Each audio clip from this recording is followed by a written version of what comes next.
ते आमच्या सुरात असलं पाहिजे. तुमचं कन्न आहे ते आमच्या सुरात असलं पाहिजे. तुमचं रडणं असेल, तुमचं कन्न असेल, तुमचं खिदळणं असेल, तुमचं हसणं असेल, ते आम्ही देऊ त्या सुरात करा.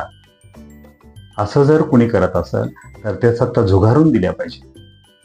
अशी काही शक्ती अवतीभोवती आपल्या फिरकत असेल तर तिला लाथाडण्याची क्षमता साहित्यिकामध्ये असली पाहिजे.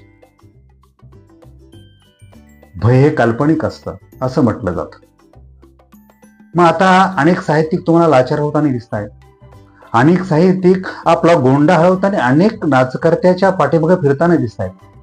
कुठल्या तरी कमिटीवर आपलं नाव यावं, म्हणजे साहित्यातली काही सत्ता आहे ती सत्ता माझ्याकडे यावं आणि जी महाराष्ट्रामध्ये सत्ता आहे त्याचा मलिदाही माझ्या थोडा ताटात यावा, असं जर राजकर्त्याच्या पाठीमागं लाचार होऊन गोंडा घोळणारे जर काही साहित्यिक असतील तर त्या साहित्यिकांचा सर्व स्तरातून निषेध झाला पाहिजे.